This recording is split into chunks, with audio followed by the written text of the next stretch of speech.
Asli nggak habis pikir nih sama individu satu ini. Manusia satu ini yang hidupnya penuh sama sensasi. Dan Bobo, kamu sadar nggak sih? Kamu itu public figure loh. Dimana mempunyai 4,5 juta followers di TikTok yang aku nggak ngebayangin seberapa banyaknya pahala jariah yang dapat kamu ambil di saat kamu bikin konten positif.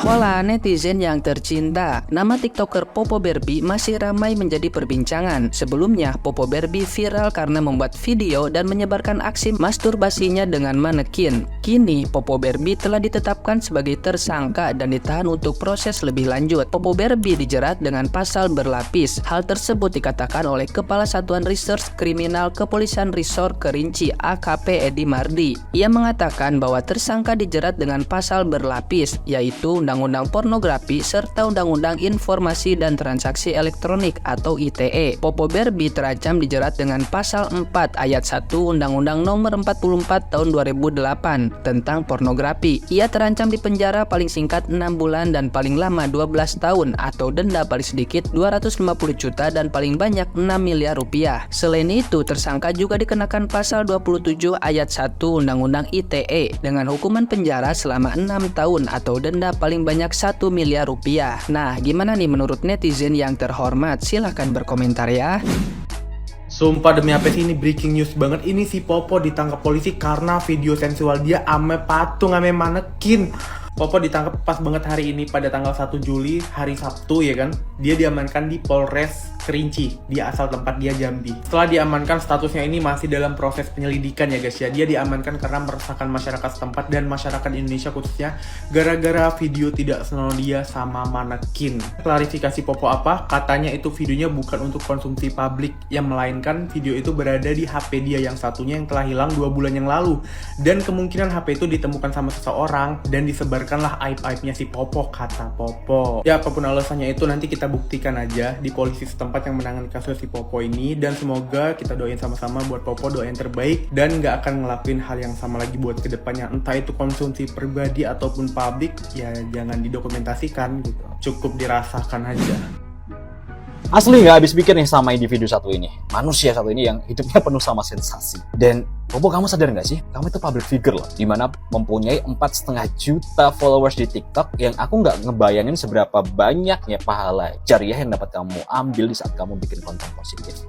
Tapi aku juga nggak tahu sih apakah kalau Popo sejak awal ambil nice yang konten positif, followersnya bisa sebanyak itu. Karena kan kita tahu sama-sama kan, netizen itu mampir ke TikTok ya biar dapat konten hiburan. Tapi masa iya sih netizen konten hiburan yang kalian cari adalah konten yang amoral? Kayak jamur ungu lah, boneka lah, poporoji lah, yang itu yang sama sekali nggak bermanfaat bagi diri kita. So, ayolah teman-teman sekalian, khususnya si Popo nih, bangun ekosistem TikTok yang lebih bermanfaat, yang di situ mendidik, kemudian memberikan konten positif, pengajaran yang itu bakal mengalirkan pahala buat kita sebagai konten kreator. Karena ngebayangin loh Popo ini berat banget loh Popo dosanya di saat kita menyebarkan aib ataupun konten negatif di dunia digital, itu akan tetap mengalir dosa jariahnya sampai punahnya internet dan digitalisasi. Dan satu lagi Popo, kamu itu bukan Rebecca ya yang mau bikin klarifikasi sampai 14 part juga netizen nggak bakal bela kamu, yang ada bakal terus diserang gitu. Dan 4,5 juta followers, bayangin loh Popo, itu kalau jadi suara nih rayuan pemilu tuh, kamu nyalek, kamu bakalan auto nih jadi DPR RI, karena ya nggak jauh beda sih moralmu sama moral pejabat yang korup, sama-sama menjijikkan. Aku bukanlah penggemarnya si Popo dan juga bukan haternya dia. Tapi bagi aku, kalau seseorang itu menampilkan sesuatu video yang unik dan bisa bikin aku ketawa, apalagi sampai ketawa berak celana, aku tengoklah videonya. Jadi memang dari dulu aku tengoknya videonya si Popo ini. Yang lucu-lucu kalau live dia minta-minta gift, ya kan? Minta-minta disawer. Terus yang dikatakan dia itu ada 2 orang, 3 orang, 4 orang, padahal sebenarnya aslinya 1 orang. Yang dibilangnya dia punya kembaran padahal nggak punya. Ya maaf katalah, mulai dari dia burik sampai sekarang glowing simbriwing, ya kan. Oke, kita apresiasi, itu bagus sekali. Yang jadi pertanyaan, kok ngapain dia mereka kayak gitu, ya kan? Ku bilang dulu sama kalian, dia manusia yang tidak pernah luput dari kesalahan dan dosa sama seperti aku. Kalau kalian melakukan hal-hal yang tidak senonoh, apalagi berhubungan dengan ike-ike bocil guri-guri nyoy, ya, cucu-cucu kakek Sugiono, nggak usah kalian rekam-rekam. Ngapain direkam-rekam? Ya risikonya kayak gitu, kalau bukan handphone yang hilang, kalau bukan diambil orang, kalau enggak diupload sendiri. Yang terjadi apa? Merugikan orang lain dan merugikan diri sendiri. Kayak gini lah. Masuklah ke kantor polisi, malunya dapat, ya geleng-geleng kepala dapat, kerugian juga dapat. Kalau memang kalian mau melakukan sesuatu yang membuat hawa nafsu kalian itu tersalurkan ataupun terpuaskan, mau itu sama dinding, mau sama tiang, sama lantai, sama kursi, sama kulkas, sama magicom, atau sama kompor gas sekalian, terserah. Tapi nggak usah pala kalian rekam-rekam. Buat apa kayak gitu direkam-rekam? Udah banyak kejadian di luar sana yang karena rekamannya itu bocor, rekamannya itu beredar, ujung-ujungnya apa? Ditangkaplah sama bapak polisi. Karena itu melanggar hukum, merugikan diri sendiri dan merugikan orang lain, ya. Jadi buat kalian di sini besti-bestiku, itu aku kakak-kakakku, eda-edaku hasian. Kalaupun kalian melakukan iki-iki mau cigir girinyoy ataupun apa itu, mau main tangan kalian, main pisang, main knalpot, main stang kereta pun, gak usah kalian rekam ya, gak usah direkam. Karena yang maha kuasa udah ada yang merekam. Arisia nanaonan popo Gusti, mending kanal yang bool hayam, bujur hayam. Patung wae ku sia di balat kecerakan Gusti, aya di kekian sia nanaonan popo. Ulah ketang, jangan sampai ke pantat ayam juga, jangan sampai kasihan ayamnya. Beli napa po? Beli beli patung lu. Astagfirullah. Wow, ini sudah cukup berat masalahnya, udah sampai ke ranah hukum. Jadi buat teman-teman semua, kita ambil ini sebuah pembelajaran bahwasanya semua itu nggak bisa dibikinkan konten, walaupun cari sensasi atau apapun itu. Buat Popo, semoga masalahnya cepat kelar dan lebih bijak lagi dalam bersosial media. Oke? Halo, assalamualaikum. Masya Allah, jujur ya saya secara pribadi kasihan ya lihat Popo ya, kalau udah ketangkep gak gini, nggak tegaan juga saya orangnya nggak tegaan ya. Padahal dia ini kayaknya tulang punggung keluarga juga ya, dia cari nafkah, buat dia melakukan semua ini ibaratnya untuk mencari nafkah juga ibaratnya ya, demi follower, biar dapat endorsan ya kalau saya nggak salah. Tapi caranya salah. Kenapa dia harus nyebarin VT-VT yang nggak pantas ya, yang ujung-ujungnya kena tangkep, kena undang-undang ITE, undang-undang pornografi ya kalau nggak salah. Saya nggak ngerti juga ya undang-undang apa ini, karena saya bukan orang hukum. Cuman sebagai masyarakat biasa ini saya yang agak bingung, giliran Popo ini cepet banget ya. Salut juga sama pihak polisian, ibaratnya gercep ya pihak polisi Kerinci ya, gercep dia nangkep yang Popo ini ya, menanganinya. Anda juga yang kasus Panci Kutilang ini bisa cepat itu ya. Yang Panci Kutilang ini padahal udah di demo sama masyarakat supaya cepat ketangkap, tapi nggak ditangkap-tangkap juga ya, giliran yang Popo cepat. Ya gimana nih, saya takut juga nih komen, tapi saya ini penuh pertanyaan, kenapa beda ya, apa sih bedanya Popo sama Panci Kutilang gitu ya. Kayaknya sama-sama gimana gitu ya, meresahkan ya, sama-sama meresahkan. Tapi yang Panci Kutilang ini prosesnya agak lama gitu ya, sampai di demo-demo belum juga, sedangkan yang Popo cepat. Menurut teman-teman kenapa nih, apa penyebabnya nih ya, Panci Kutilang cepat Panci Kutilang belum lama, sedangkan Popo cepat gitu, apa nih, boleh komen ya, soalnya saya penasaran. Iya pokoknya cuman melampiaskan karena kamu sendirian di rumah. Aduh Popo nggak kepikiran ya Po ya, apa aja yang lu lakukan itu biar lu viral nih. Jadinya begini, emang nih penyesalan tuh selalu terlambat. Kalau udah kita lakuin, kalau udah keciduk kayak begini, baru menyesal ya, nyesal kan ya Popo ya. Ya semoga lu di penjara aja lah, karena udah bikin meresahkan sekali pribadi. Aduh, apa adanya aja lah Popo. Dulu pertama burung lu kelihatan, terus yang kedua masuk berita, masuk ke toilet cewek, terus ini yang terakhir lebih parah lagi, besoknya lagi apa Po? Nah, tinggal Mimi Peri ini yang belum. Aduh, mending gue jadi begini aja deh. Nggak usah lebay-lebay, pengen viral atau segala macam, enggak. Rezeki mau diatur sama Tuhan. Ya.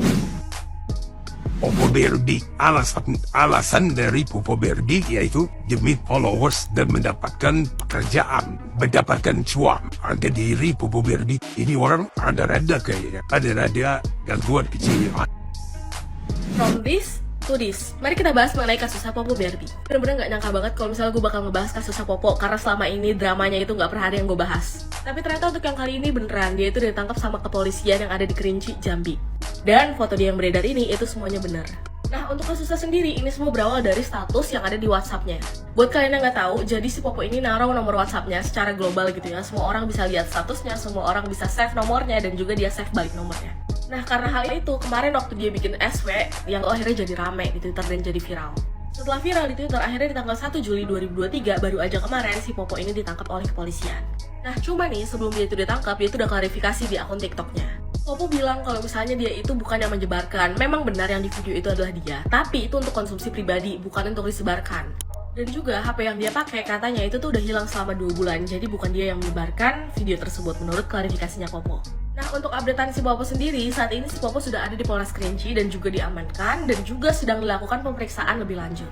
Jadi sekarang udah terjawab ya kalau misalnya foto itu memang beneran Popo dan juga manekinnya itu diamankan di kepolisian.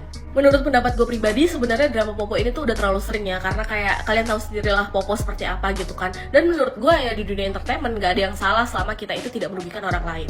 Cuman saat ini kasus si Popo, kalau misalnya bener dia yang menyebarkan, itu artinya dia adalah pelakunya, karena dia itu membuat banyak orang merasa tidak aman karena sudah melihat status itu tanpa adanya persetujuan. Dan artinya dia melanggar undang-undang menyebarkan video asusila. By the way, menurut kalian si Popo ini beneran yang nyebarin atau bukan dia sih? Tulis kolom komentar ya. Popo kemana? Popo kok hilang? Nah, sekarang kita bahas lagi mengenai kasusnya Popo.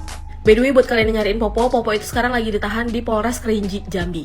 Jadi kemarin itu kan dia bilang kalau misalnya yang menyebarkan videonya itu bersama dengan manekin itu adalah orang lain karena HP-nya itu sudah hilang selama 2 bulan. Nah, tapi ternyata itu semua bullshit teman-teman, dimana si Popo ini ternyata dia sendiri yang menyebarkan videonya dan dia sudah mengakui itu di depan kepolisian. Di kepolisian, si Popo juga bilang kalau misalnya alasan dia menyebarkan video seperti itu adalah untuk mendapatkan ketenaran, untuk mendapatkan endorsan karena banyak cicilan yang harus dia bayar. Dan yang kemarin dia bilang kalau misalnya HP-nya itu hilang, ternyata HP itu juga sudah ditemukan oleh kepolisian. Nah, untuk lanjutannya dari kasus si Popo, Popo ini terancam hukuman 10 tahun penjara, teman-teman. Bener-bener menurut gue ini namanya cari penyakit sendiri. Di sini gue cuma pengen ngingetin aja buat kalian-kalian yang sekiranya mungkin suka dengan Popo, terus habis itu juga kayak pengen duit yang instan gitu ya. Ini bukan cara yang baik, teman-teman. Yang namanya sensasi di dunia entertainment itu fine-fine aja, boleh-boleh banget. Yang namanya panjat sosial itu boleh-boleh banget. Tapi kalau misalnya itu sampai merugikan kalian sendiri, apalagi sampai di penjara seperti Popo dan juga merugikan banyak orang gitu ya yang sudah melihat videonya dan lain-lain, itu menurut gue kurang worth it. Menurut gue pribadi masih banyak cara cari sensasi yang lain yang tidak seperti Popo gitu ya. Apalagi ini sudah jelas melanggar undang-undang. By the way, gimana tanggapan kalian? Apakah kalian kangen dengan Popo kalau misalnya dia benar-benar sampai di penjara? Tulis kolom komentar ya. Fau sedang viral. Saya tidak tahu, saya tidak kenal dia itu siapa. Ternyata followernya 4,2 juta. Saya sampai kaget dan saya tanya kepada teman saya, ini siapa ini si Fau? Dan dia ditangkap gara-gara dia main poco-poco maju mundur sama boneka Annabelle. Dan diviralkan di social media dan saya tidak mau tahu isinya apa karena very creepy. Saya takut melihat Annabelle. Menurut saya memang ini harus ditindak, tapi dihukum 12 tahun lebay banget. Bagaimana tentang kasus-kasus yang lain, mentang-mentang yang lain itu punya duit, anak pejabat dan koruptor bisa lolos ya paling 2 tahun dan dapat juga remisi dan masuk dalam hotel bintang 5, bintang 7, jalan-jalan ke New York, London, ke mall, bahkan bisa ikut pertandingan tenis dan sepak bola. Betapa tidak adilnya. Menurut saya rehab saja. Dan ini akibat karena kalau kita di social media ini kadang-kadang itu kita bisa kesurupan. Dan bukan hanya Fau. Coba itu. Yang lain-lain. Yang dulunya juga content creator. Awalnya cuma garuk-garuk. Akhirnya dia makan bebong kriuk. Abis itu maki-maki. Ada juga yang kesurupan soal Safi Gel dengan Fa RT.